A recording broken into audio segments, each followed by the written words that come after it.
Magandang araw mga idol, boxing update po tayo. Cuadro Alas Casimero, nag-iisang angas ng Pinas natin, ay nagpakita ng light training niya mga idol. Ito ay paghahanda niya sa kaming laban niya mga idol.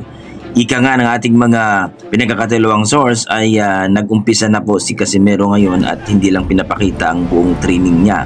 No, kumbaga ay mukhang pinagbawalan na ito sila na ipakita ang kanilang totoong training ngayon. Dahil nga ay mayroon silang paparating na laban, maaari daw itong mangyari sa Abril or Mayo mga idol, sa taong ito mga idol 2025. At yan ang inaabangan ng ating mga boxing fans, na magkakaroon ng laban uli si Cuadros Casimero dahil siya po ang sa ating mga Pinoy na siya po ang napaka-exciting panoorin po pag lumaban daw. Sa huling laban niya mga idol, Oktubre po yon, dito kay Saul Sanchez na isang round lamang mga idol. At dito nga, maraming nagsasabi ng mga boxing fans na mas maganda daw na itong si Martin at Casimero daw maglaban para makita daw yung angas ni Martin.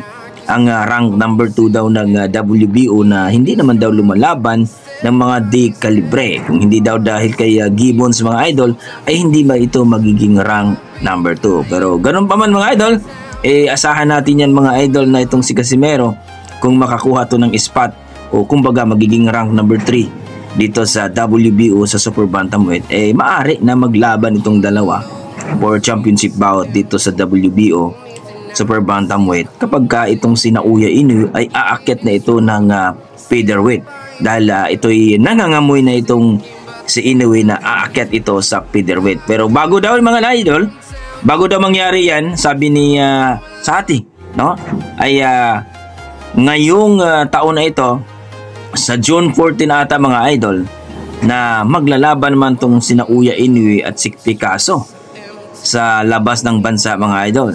So marami nagsasabi na itong si Inoue umiiwas na naman daw kay Akhmadaliev. Iniwasan niyo talaga itong si Akhmadaliev mga idol. Una, iniwasan niya, lumaban kay Duhini. Pangalawa, lumaban kay Kim. Ngayon, si Picasso na naman daw ang labanan niya sa Las Vegas mga idol. Kung titingnan po natin, hindi pa nga siya tapos na nagdepensa sa kanyang mga belt sa WBE at WBO. Lalabanan naman niya itong si Picasso na nasa WBC naman to, at tapos na ito nagdepensa sa WBC niya dito kay Luis Nery. So ang ating mga boxing fans ay nagsasabi na hindi na talaga ito lalaban kay WBE. Mandatory na si Akhmadaliev, dahil ang punteriya nito mga idol ay aakyat na ito ng featherweight pagkatapos ni Picasso, dahil kalabanin daw itong si Stephen Fulton na nanalo ngayon mga idol. No?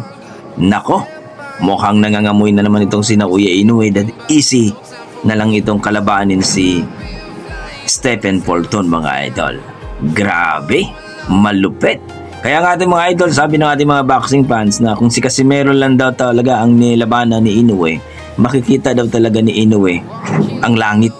Kung baga, nakikita naman natin ang kamao ni Casimero mga idol ay talagang baka daw may kalalagyan itong si Inoue dahil sa lip hook ni Casimero. Kumbaga, lip hook ang pamatay ni Casimero. So kayo mga idol, ano masasabi nyo na itong si Casimero ngayon ay naghahanda na sa kanyang coming laban, pero hindi pa nila ina-announce kung kailan talaga. Pero ayon sa ating mga pinagkatiwalang source ay maaring Abril or Mayo daw ang laban ni Alas. So abangan na lang natin mga idol, hanggang dito na lang ako.